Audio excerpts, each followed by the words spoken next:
Wow, Dave. I don't know about you, man, but I am super pumped for this podcast episode. Like, I've been super Hey, pumped since dude, like 2:30 in the morning.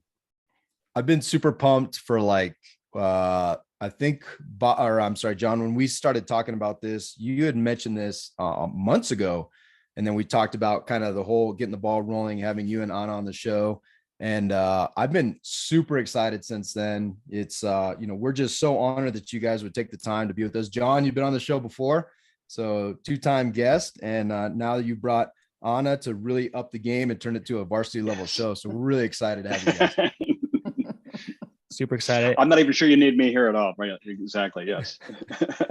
Well, I mean, I'm sure Anna will spend most of the time explaining the book, so we'll just have you in the background, just listening along. So, I have to tell you, a funny story that led me to waking up at 2:30 to start writing notes about today's podcast. My son, he's 4 years old, and the other night we were having dinner, and we were serving green beans for dinner, and he said the phrase, "Daddy, I hate green beans." And we're like, "Hey, no. Let's try to rephrase that. Let's use words like, I don't, maybe I don't really like this, or this is not my favorite." And so, we went along with dinner, and this morning at 2:30 in the morning, he came into our bedroom and he woke up my wife. And of course I heard him too. He's like, "Mommy, I do not prefer pickles." Totally random. Nicely done. Hey, man. 2:30 in the Nicely morning. done. He used the phrase correctly. Hey, He doesn't prefer pickles. he wanted to get that out, dude. Like that Wanted to was get that out. weighing Gold star, on man. him. Yeah. That guy needs Weighing it's on like it. a silver star or something. Yep. So I've been up at 2:30, didn't go back to sleep, and I've been preparing for this podcast. So no pressure, David. I'm ready to go. How about you? Hey, and here's the thing. We kind of talked about this earlier, the differences between Stu and I. I have been preparing for, as I said, for 2 months. So I don't need the last minute cram. I don't need to wake up at 2:30. I've been ready to Yes. go All right. since we talked about Fair it. But enough. hey, this is about John and Anna, and It is. you guys wrote this amazing book, The Go Giver Marriage. We're gonna get into a lot of different topics, but if you guys don't mind, before we kick it off, just tell us a little bit about yourselves and just some just for context, how long you've been married and some of those details that I think will really inform the conversation. Why don't you start first, sweetheart? I've already talked. No. I love the way you tell the story All right. Okay. Well, let's see. of how we met. So, us. I'll tell you about us first, because this is where the book starts. So, in our 20s, very recently, in our 20s, we went to a party one night, not knowing each other. Went to a function of educational organization we were both connected to, and across the crowded room, across the floor, we spotted each other like it was a Tony and Maria moment at a West Side Story. I looked at her and I thought, wow, she looks adorable. She looks amazing. And she looked at me and I don't know what she thought. I'm not sure I want to hear, but it probably wasn't very good. Anyway, we never met. I never knew her name. I never learned her name. And we didn't speak a word to each other. We never got closer than across the room. Fast forward 20 years. We bumped into each other at a business event we were both connected to. And we ended up being business colleagues in a couple of different ventures. And we became fast friends. It was like, oh, that's that woman I saw across the room. We became fast friends. It seemed like everything that either one of us was thinking of, the other one was also thinking of. We had a billion things to talk about. We just went like 90 miles an hour in our conversations. We just clicked like peas and carrots, as Forrest Gump would say. And after a few years of being close business partners and great friends, there was suddenly I realized that there was this weird sort of spark in the room. And the spark was, we were like madly in love with each other. And years went by. We didn't get married right away. We courted, as they say. We hung out as a couple, got to know each other for 10 years before we finally got married. So we've been together for 25 years. But our status as a married couple has only been for the last portion of that 25 years, the last 12, 13, 14 years. I better get that number right, actually. 12. I said the number 12, Nice. 12 years. Yeah, get that right, John. Come on, man. 13. 13. That's what I meant. I said 12. I need to give you some space to correct that. We knew what you meant. We knew what you meant. Yeah, that's it. And here we are. Here we are with a book on marriage yet. That's great. That's great. Ana, I know you have kind of a past in marriage counseling and therapy, and I'm assuming that you're the brains behind this book. But if you guys could, tell us about what led you to this book, and give us the kind of the main synopsis and the story about this book. I am the first reader on every book that John writes. Nice. So the minute it comes off the printer, I am the first person that reads it. So it was probably 15 or 16 years ago that he printed off the Go-Giver, the original Go-Giver. And I read it and I was completely moved over, because it's a phenomenal book. For anyone who hasn't read it, it'll change your life. Agree. So I read the Go-Giver. I was like, wow. And I said to him, I have spent a long time trying to teach couples how to be generous with each other, how to give each other the benefit of the doubt, how to always come from a place of compassion, how to, stay in control of your emotions. And it's all about generosity. I said, this would make an incredible book about marriage. And that's the moment. We go for these long 4 or 5 mile walks every day. And we started talking about what the secrets to a happy marriage are right away. And John is a brilliant parable writer. So you don't want to give the credit to me. I knew that it had to have a story at the front. And so the first half of the book is called The Parable. The second half of the book is called The Practice. And the practice is where all 5 secrets get explained in terms of their psychological and developmental theory, and also how to put them into action in your marriage. So it's a real how-to guide, how to take these secrets and make them work. And, I wanted the book to be clinically solid. I didn't want the book to just be any kind of fluff. I wanted every single secret to have deep, deep meaning in terms of how it would impact the marriage. And so we really spent a lot of time crafting it, 15, 16 years. And we can tell.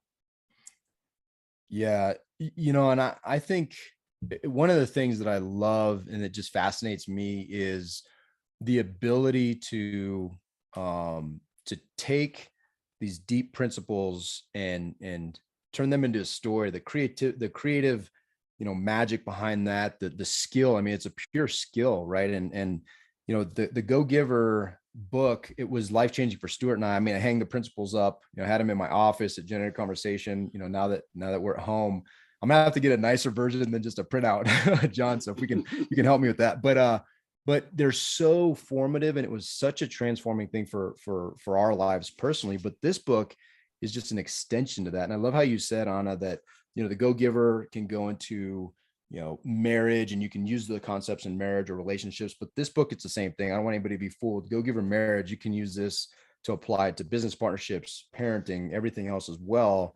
But my question in all that is, is it just purely skill? Like, how do you take that clinical side and you make it into a parable, and you develop these 5 secrets that are consumable, actionable? And I just am so fascinated by that process, because I don't think I could do it. I know Stu could not do it, but I really struggle with figuring out how I could ever do something like I'm that. an X's and O's numbers guy, so definitely not. Hey, my son is a aeronautical engineer, so I must have that gene somewhere in me, or maybe it wasn't me. Anyway, he does. But it's great. It's such a great question, and I won't spend half an hour on it, but it sure would be fun to, wouldn't it? My mom was a teacher of Greek mythology, and she was in love with all things Greek. My dad was a musicologist, and I learned from him, sort of in a complex piece of music, how does it work? What are the key notes? What are the key passages? What's the structural underpinnings that make it evoke the emotion it does? And so I grew up taking things apart in terms of figuring out what's essential. How does it work? And there's nothing I love more than taking some complex morass of human experience and trying to kind of spin out the essence of it, the principles of it. That's what I've been doing my whole adult life. The Go-Giver, and you guys know the story. When Bob and I started the Go-Giver, Bob had this idea for a story called The Go-Giver. And there was this principle of giving more in value than you take in payment, or putting your focus on the other person, the spirit of generosity. And by the time I was finished messing around with that and had a whole manuscript, that one had become 5, the 5 laws of stratospheric success. And picking those 5 principles out of the story and then picking the story out, it's more fun than you can have on a Saturday afternoon. So when we got to this story, and quite a drum roll, Anna's right, 15 years, we kept talking about it. She was her idea. She said, we should write a Go-Giver book about marriage. And as I am with most great ideas, I was like, I don't know. and as I am always with great ideas that come from Ana, I was eventually like, yeah, we should do this. And so we finally started to put the story together. We wanted it to be real. The people in this story, Tom and Tess, it starts out about a young couple who aren't in a major crisis. Their marriage isn't on the rocks, but it's not what it could be. It's suffering. It's got cracks in the wall. It's one character describes it like a nagging cough that could turn into something worse.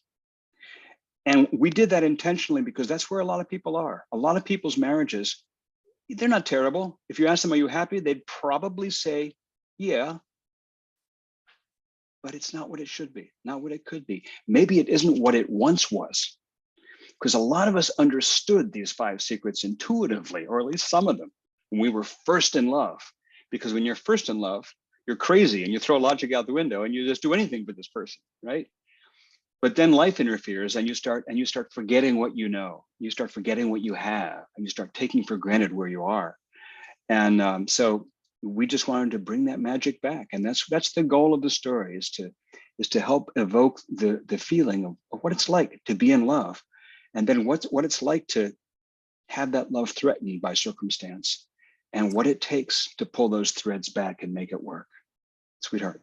Also, if I may add to that, I like to tell clients and whoever we're teaching that we all arrive at marriages with a lot of suitcases of emotional baggage. And those suitcases are nice and they're zipped up and perfect when you get married.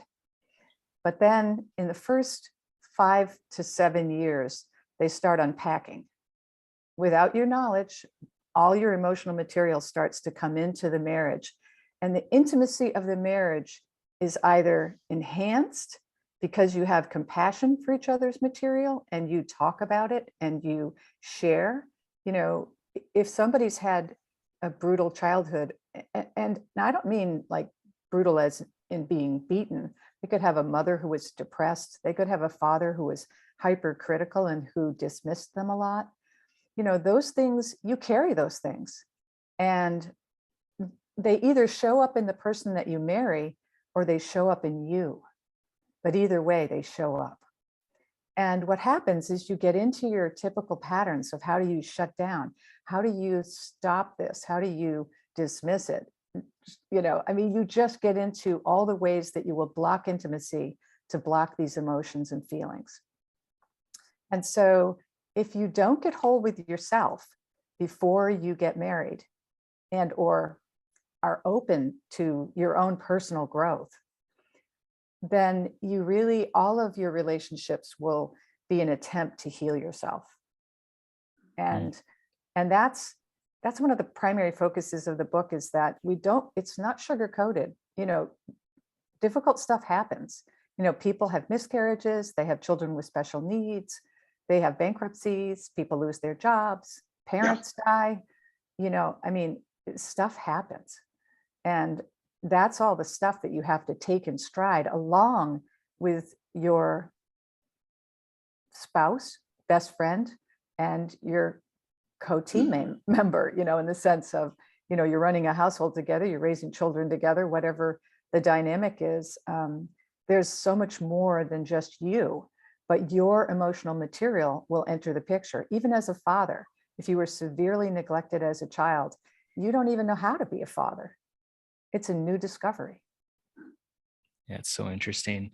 And John, you're right. I mean, I think this story will resonate with so many couples, so many that, you know, just like you said, you know, I will go out on a limb and make an assumption here that most marriages aren't the best that they could be. And there's always more that we can give to a marriage to increase that that love that we have for each other, from, you know, on what you said from the very beginning, how it was at the very beginning when we started, you know, when we first felt that love, right? So I kind of want to get into, if you don't mind, I don't want to ruin the book, but I do want to talk just a little bit about these 5 laws. If we could kind of just talk about them and break them down a little bit. And then I'm very curious, which one is your favorite of these 5 laws? I want to hear from both of you on that.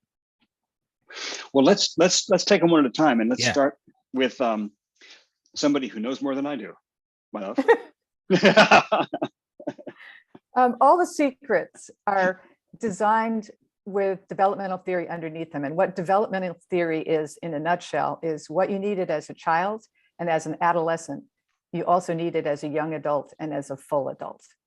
So all these core needs, like when you're a brand new baby, there's nothing better than having somebody looking down into your face, cooing at you, blowing kisses on your belly, and telling you that you're the best baby that has ever arrived in the world. And, you know, you're just like, ah, because the love is so tangible, so real, and because you feel so deeply seen and witnessed. The need to be witnessed is the most powerful need that we have. We want to be seen, heard, and understood. And those things often get caught in the daily life of being busy and working and everything else. The opportunities to witness are there, but we don't take them. So the first secret is really my favorite secret, since you asked. It's my favorite secret simply because it's appreciation. And what we mean by appreciation is really looking at your spouse and taking the time to really notice the things that you love about them. And then when you notice those things, take a moment to tell them. And I don't mean things like, you know, walking through the kitchen and saying things like, hey, babe, you're looking good today. You know, this is not an authentic moment of appreciation. It's a flirtation, and yes, it's appreciation in a certain way, but I'm talking about really taking a moment to be authentic. And a great story I have is from a client where the father took the kids Christmas shopping, and the wife had had a really rough week at work. She had a big job due, and he took them off on Friday night. He got all their Christmas shopping done. Then he came home and marched them upstairs and helped them wrap all the presents. And then they came bouncing down the stairs with secrets that mommy didn't know about. And they put them all under the tree, and the kids were ecstatic. They'd had ice cream. I mean, it had been a great night.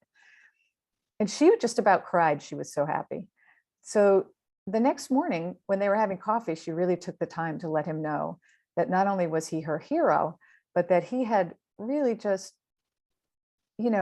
like watching him as a father was so moving to her that she said, I can't tell you, this is the kind of father I always dreamed of having for my children. I wanted a father who really attended to them, who loved them, who played with them. I wanted my daughter to feel like this was the first man she would fall in love with. And, the way you are with our kids is just so powerful. I just want you to know I love you and you're an incredible dad.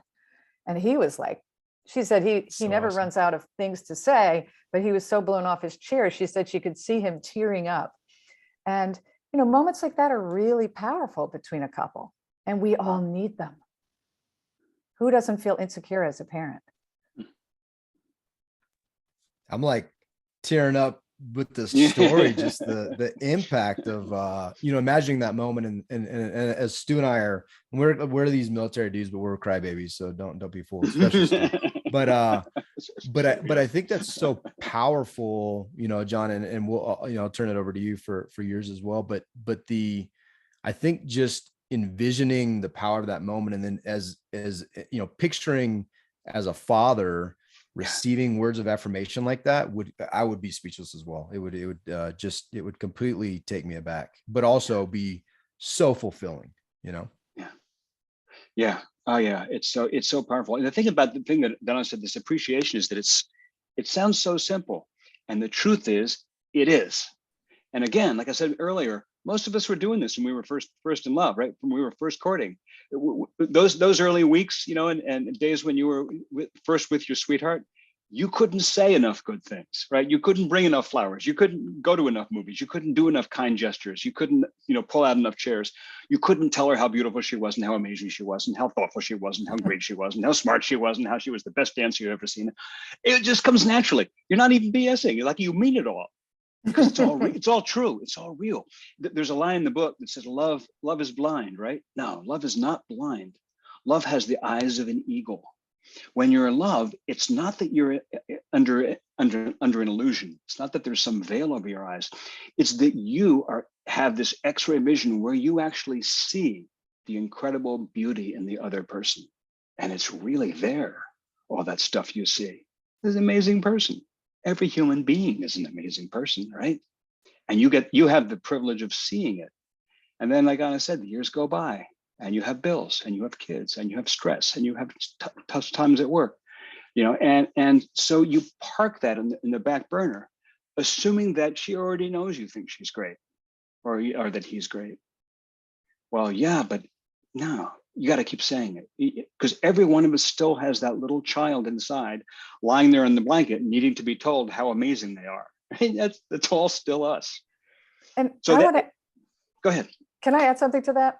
Please. That's specific to military audiences, because I have sat on the board of directors for a national nonprofit, for a military nonprofit.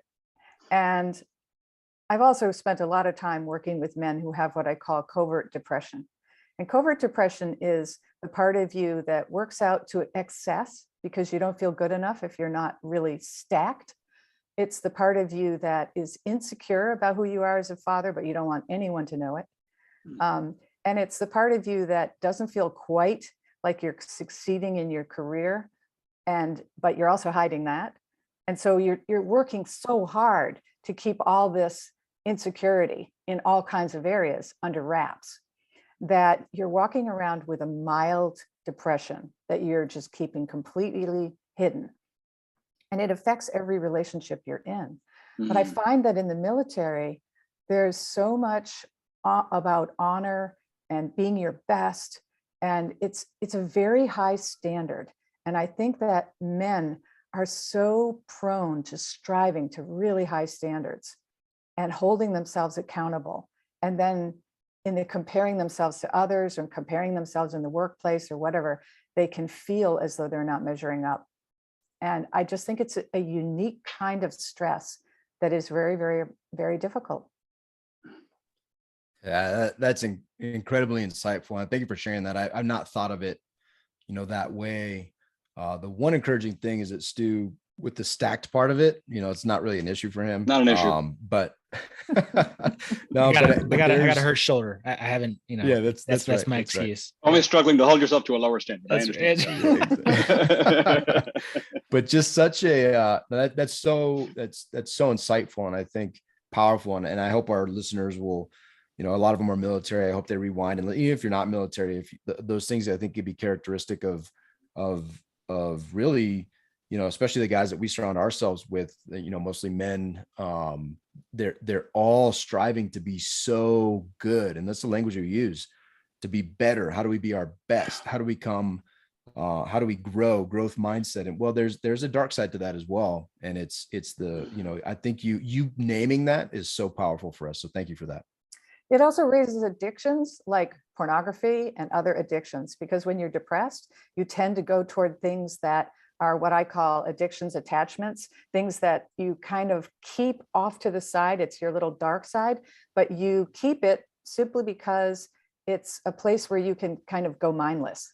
You can just be in sort of the pleasure moment of watching something or being attached to something and not have to deal, So it's an escape, if you will, but an escape from reality that's not going to serve you in the long run. And women have the same kinds of stresses. And I just want to mention that because women that are listening need to know you do not need to be thinner. You know, it's like there's so much emphasis on being really thin and really buff and working out all the time and having the perfect body and staying young and getting Botox and, you know, whatever it is to make yourself look and be acceptable by society's standards, have a big Instagram profile, et cetera, et cetera. It's all, forgive me for saying it quite this way, it's all BS. It's all stuff it's a narrative that was created by society. It has nothing to do with you.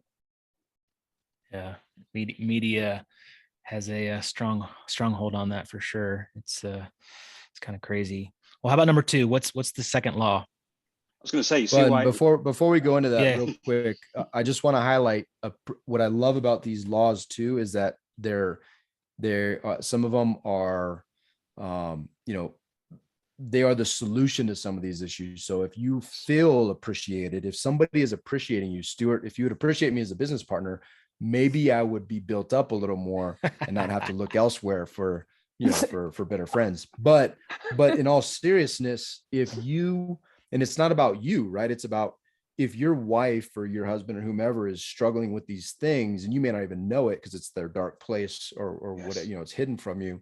But if you are showing appreciation, you know, the first secret, you may be intentionally, but inadvertently giving them a solution and a path to healing that you don't even know. It's so empowering. So I love that.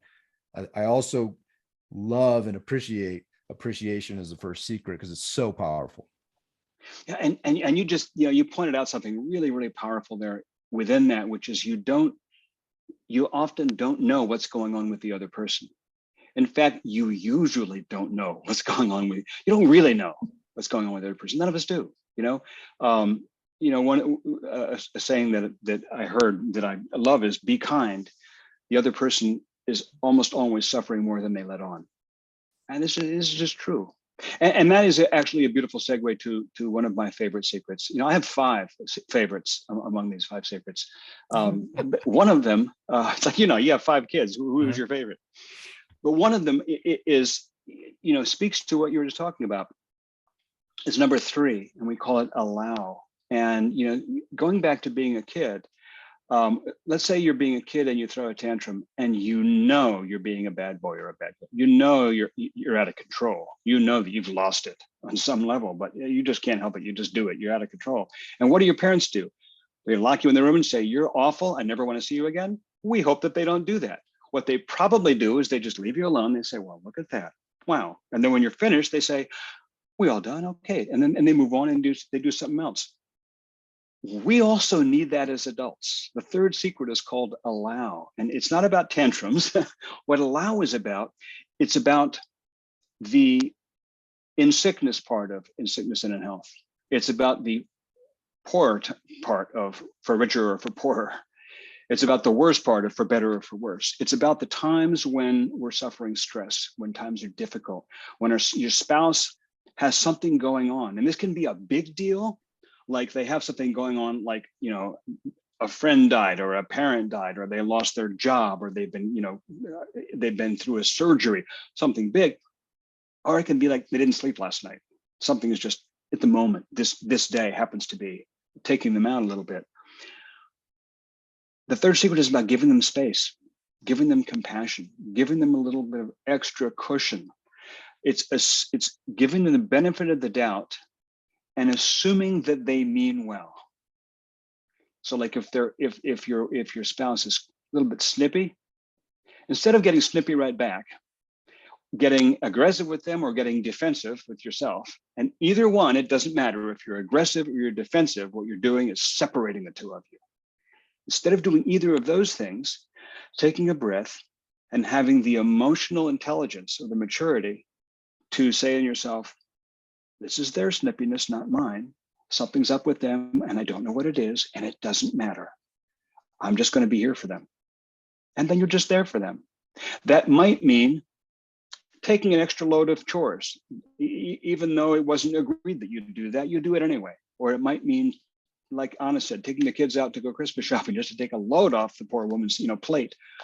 It might mean bringing them a cup of tea. It might mean offering a kind word. It might mean just smiling or just being there. We have a joke between us about the classic strategy when your wife has had a very difficult time and she comes back from her work or her office or her situation, and she's going on and on about how terrible it was, or she's talking and talking and talking, that what you do is you just listen and you nod and you listen and you say nothing, except every 3 minutes you go, the bastards.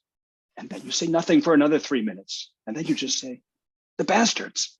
And then you do that awesome. as long as the conversation takes. When the conversation is over, you are the best husband in the world.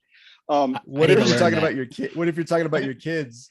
The little snots. I'm not sure what you say. But there's actually there's not that little snots. Little snots. I like that. Those snots, yeah. There. She never heard me say that. Apparently, my wife has been taken aback.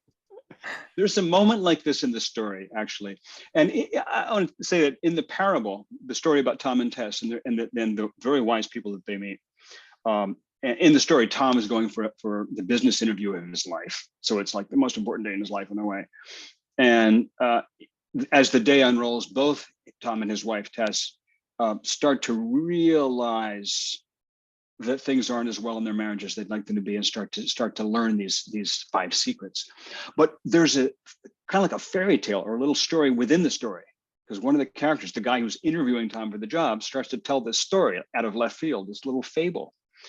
And in that story, which is about a princess and a young man, there's a day where every day the young man goes out and works on bridges and roads, and the princess stays home and paints pictures, which she sells. This is not a wealthy princess, and not that kind of fairy tale. And one day he comes home from work and he finds her in bed sobbing. The curtains are drawn. Her painting is a mess, it's drying, chaos in the living room. The stove is dark. There's no dinner, and he doesn't know what to do. And he tries to cheer her up, and she's inconsolable. And he tries to do something nice for her, and she just rejects it. And so he goes into the kitchen and he makes a pot of soup, which he doesn't know how to do. He's a terrible cook, and he makes a mess out of it. He brings it up to her anyway, and he leaves it in the side of the bed. And he goes to bed feeling terrible about himself, wondering what he did wrong. Of course, he did nothing wrong. But he gets up the next morning and the shades are drawn, the sun is shining, and she says, I just want to thank you for being so understanding last night. And he kind of feels like, yeah, I'm not sure if I was really understanding, but he was. He just gave her space. He didn't like get in her face and say, what's wrong? Why are you crying? Come on, talk to me. He didn't try to control her or force her to be the way he thought she should be. He just let her be the way she was, without knowing why, without understanding it. The opposite of allow, and every one of these secrets has its dark opposite. The opposite of allow is control. And one of our missions, if we have a mission in this book, and we have many missions, one of our missions in this book is to show people that the impulse to try to control your spouse, though it's natural in some ways, it's really destructive. It gets you both nowhere. It just hurts. You can't control the other person. And the opposite of control is to allow, give them space, let them be themselves. And that control is the hallmark of codependence. Yeah. It's the person who says, I love you, but I'm not really attracted to you sexually. And you know, the extra 20 pounds you're carrying is just not working for me. Bad move, dude. Yeah, it's like, I'm sorry, but she just had a baby. And even if she didn't, you know, it's not your domain. It really is her decision. And she is the one that has to want, or he is the one that has to want. I've seen it go both ways. Yeah. Where, you know, the guy is gaining weight or becoming, you know, less, you know, healthy for himself. And those are things that, you know, if you spend your time trying to control your spouse or trying to make them into the picture perfect person that you think they should be, then you've got a dynamic in the marriage that's really unhealthy. Can I jump in and say something real fast, sweetheart? I guess I just thought of this. I've never said this in a podcast before. When we were first together, I was a heavy smoker. I've been smoking for years. My mom was a heavy smoker. And Ana never said, man, I wish you would quit. Not once. She did let me know very gently and subtly, but clearly. She let me know several times that it would be really hard for her long term if I kept smoking, because she had seen relatives die of lung cancer and emphysema and congestive heart failure, and she knew what that looked like, and she didn't think she could handle it if that was my story. But that was it. And then she said nothing. She left me alone. And I mean, looking back, I marvel at that, because I know how torturous it was for her. But she didn't try to force me. She didn't do anything. And so I quit. Mm. And, you know, I never looked back. And, you know, I'm so blessed. It's like, good grief, I don't even know if I'd be here now if I kept smoking the way I was then. But you know, I have such tremendous admiration for her. I learned a lot from her in that. And it applies in so many ways. We don't try to make each other into the person that we think they should be. It's not how marriage works, not how a relationship works. That's so good. I get in trouble a lot because I try to fix things, you know, like, and I think this is a challenge. Yeah. This is a challenge for leaders, for military, yes, especially, right? You know, that are, yeah, you know, we are presented a problem and we try to fix it. That's what we do. And I try to do, yes, that with my wife and in our marriage. And, you know, she has something that's going on. She's complaining about something. Well, what's the first thing I do? I try to offer a solution. I try to fix it. And yes, I get in trouble all the time. And she's like, honey, just listen. Just don't try to solve my problem. Just listen. Just like exactly like you're saying, John. Just yes, shut up and listen. Say some, oh, those little snots, you know, something like that. I love it. I need to learn that. That is, yes, that's good. David does the same thing. He tries to fix me all the time too. So. Yeah. Well, yeah, but that's, you know, that's different. And we won't get into that because okay, I think there's some self-awareness, some accountability things that, yeah, you know, are pretty strong that Stu needs a lot of help, right? Stu needs a lot of help, but I understand. No, I sure, you know, I think that's, you know, one of the things I thought was funny, and I definitely don't want to go too much in the parable because it's such a good story, but I think my favorite part of the story you told about Allow was the next morning. I think the wife, or the princess also acknowledged, she's like, that was really good soup. and he's like, that was a horrible soup. I'm a horrible cook. It could not have been good. But I think it just shows, and the details that you guys added into these stories is just beautiful. I love it. But that little sentiment was more to do with not the flavor of the soup or not. It was the effort. It was the love. It was the merits of the secret of Allow. And yes, I just, you know, that line just, I think I laughed out loud when I read it. I don't know why, it just tickled me and stuck in my mind, but it's oftentimes it's the effort that really brings the most flavor and meaning and beauty. It's not necessarily what you produce, which is good because Stu doesn't really produce much well. So I love the things you pick up, by the way, Dave. I love the things you pick up in stories. And it's you know, it's funny because you talk about the soup. For years, I would hear Ana talking with friends on the phone in the other room, and I would hear her say, John brings me a cup of tea every morning in bed. And I've heard her say it on a number of podcasts, talking about, you know, and one of the other secrets in the book. She says every morning he brings me this cup of hot tea, and I don't have to get out of bed. I can just sit in bed with the covers around me. I can sit there with my phone or my book or my computer or whatever, and he brings me this tea. And you know, you think about it, it's like, it's hot water with a tea bag in it and a cup. It's like, it's not that big a deal, right? But it is. It's such a big deal. There's this beautiful story about Jimmy Carter and his wife Rosalind, where they made a bet once, and we heard them tell the story on some broadcast or other. They made a bet about something, and he lost. And he said, "Okay, I lost. So what do you want for your prize?" She said, "I want you to bring me a cup of coffee every morning in bed for the rest of my life." So he did. Every morning he brings her a cup of coffee. we thought, hey, they stole our line. That's what awesome. We do. Little things. There's one principle that's different from the others. Mm-hmm. This fifth principle, and and I've noticed that that's similar in some of the other books. Well, actually, all of the books, right? There's one principle that's counterintuitive to the others. If you could please talk about that a little bit, and why is it different, and what is it? Every Go-Giver book, the fifth principle is counterintuitive, as you say, and something that you have to really think about and or consider how you're going to adapt it. In the original Go Giver, it's the first four laws of stratospheric success are about giving. But the fifth one is about receiving. And there's a lot of people that have written to us. I mean, the book has sold over 1 million copies.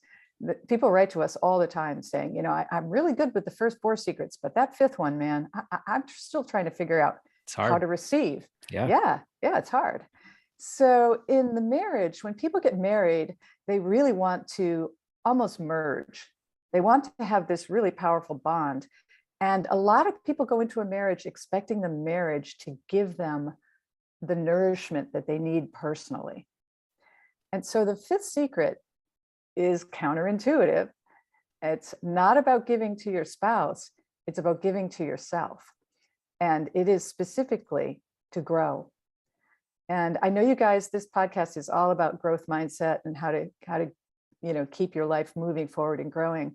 Well, it doesn't matter if you're a man or a woman, and it doesn't matter what that growing looks like. You know, for some people, like for all of my life, I've not only been studying gourmet cooking with anyone I could study with, but I've also gotten into gardening in a deep way and growing everything from vegetables to all kinds of amazing flowers and painting and photography. And, you know, it's like if you remain curious, your life will be so rich. And there's a phrase from way back in the 17 and 1800s, they would speak about a woman who had many, many talents as somebody who was a Renaissance woman, somebody who thought outside the box, who was always looking for new creative ways to express herself. Well, the same is true for men. You know, it's like I've met men who took up something as strange as snowshoeing in the winter and taking nature photographs. And I have a friend who in his 70s, he took up nature photography and he was snowshoeing all over these backwoods. He caught photographs of hawks, eagles, you know, cougar, I mean, mountain lions. I mean, beautiful, beautiful fog in the forest. I mean, just the most stunning photographs you've ever seen. I mean, he became a master photographer in his 70s and 80s, and his photographs live on. He's gone now, but his photographs live on and they're amazing. And it was like it wasn't a career, it was an avocation. But an avocation can be a very, very strong passion. And so we really encourage every married couple, don't try to find all your needs in the marriage. Find your needs for yourself. What is it that drives you creatively? What is it that makes your heart sparkle with excitement and enthusiasm? And not something like, you know, being a social media influencer per se, but maybe you have content that turns you into one because you are a deep thinker and you've really studied some particular study and you're putting that out and people are loving it. So it's all about just expressing yourself in the ways that are authentic to you. But as long as you keep growing, the flip side to it is that, you know, if you keep growing, you become more attractive as the years go by. I mean, there's nothing sexier than a woman who's in her 30s, 40s, 50s, 60s, or 70s, who's not only kept growing, but her husband has, you know, a total sparkle in his eye because he finds her more beautiful by the day because of all the ways that she's grown. And she's more interesting. She's a new woman every day. And the same is true for men. Don't get stuck in your rut watching the same sitcom with a beer in your hand. You know, it's like there's so much life out there. There's so much that you can do. You can volunteer, you can help other soldiers. You know, you can, I mean, look at all the ways that you can express yourself that have power in the world and that are so creative. So growing is like, it's that counterintuitive side of a marriage, but it's critical for both parties. Yeah, I'm going to just add to that that the marriage itself stands to benefit because the marriage will only grow to the extent that you grow. It will only be as healthy as what you put into it, as strong as what you put into it. It's not like, what will my marriage do for me? It's, you know, how can I feed my marriage, our marriage?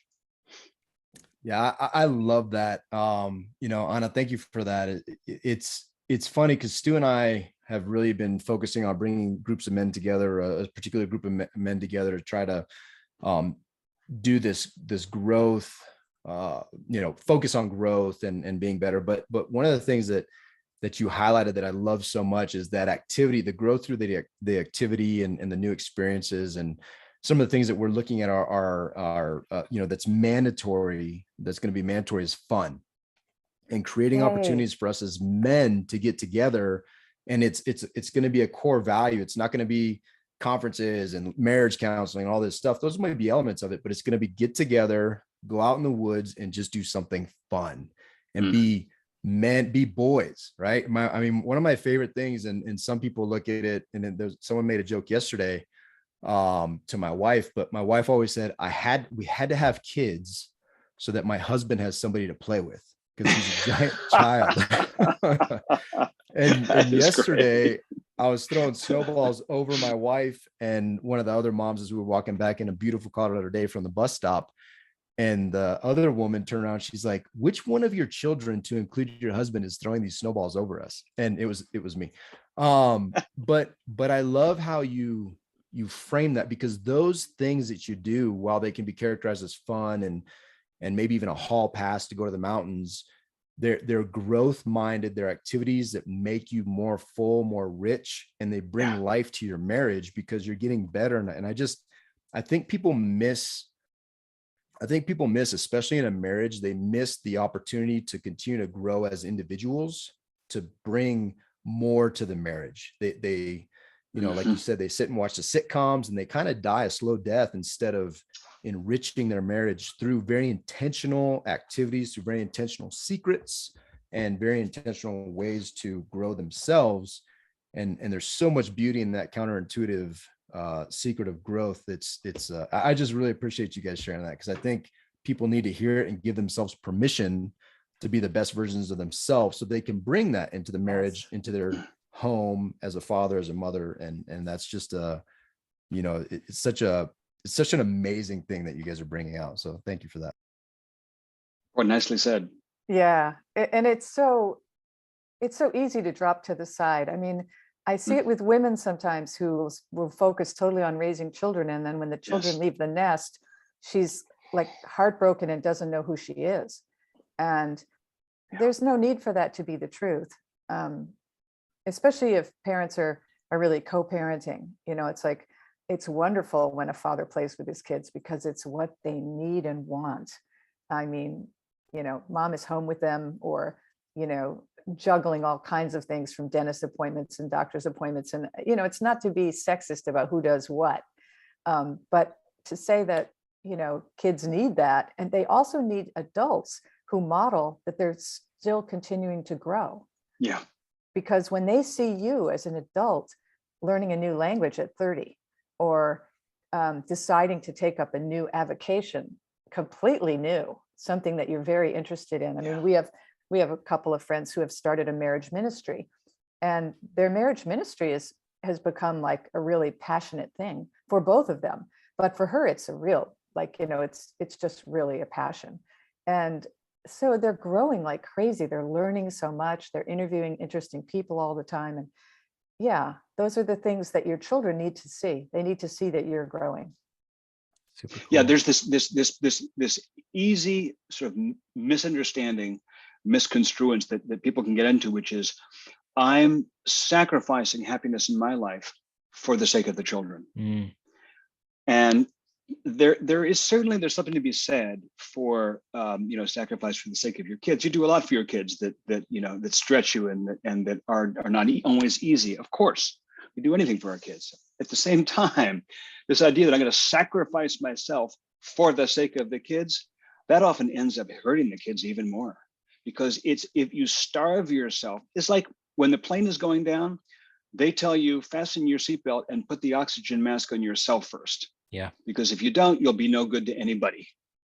Your instinct is put the mask on the kids. No, put the mask on yourself. Well, life is like that. You've got to oxygenate yourself. You've got to grow yourself, or you're no good to your kids. Your kids, as Anna's saying, you've got to give them a model of what it's like to be a fully realized human being who's continuing to grow and thrive and nourish and explore and be curious. That's what your kids need from you.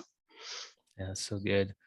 Yeah. So speaking of marriage ministry, and I know you both are starting some marriage workshops, and you're starting a coaching program, and both of you are wanting to get these marriage workshops into the churches. Can you talk about that a little bit, and tell us about what that looks like? Absolutely. We love to teach. The two of us have both been teachers at different times in our lives. I used to teach at the college level. And so we really love these 5 principles, and we think that they are things that people can put into action in their marriages.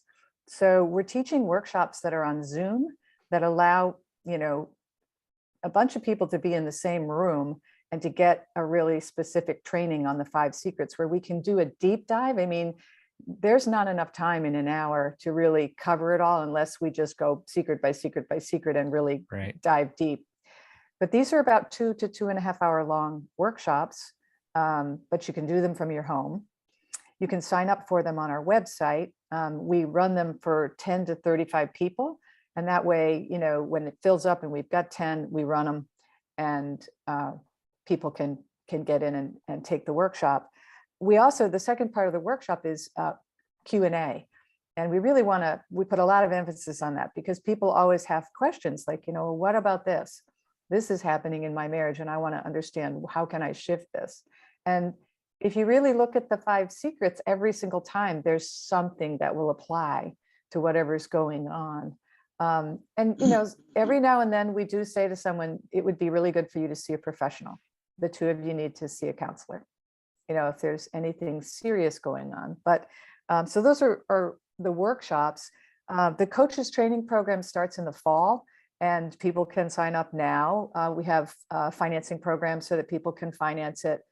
It's a pretty intensive training in how to coach people. And that way, what we're hoping to do is create lots and lots of coaches all across the country and across the world that are able to coach others, so that they can do what we do, which is talk to clients and help them.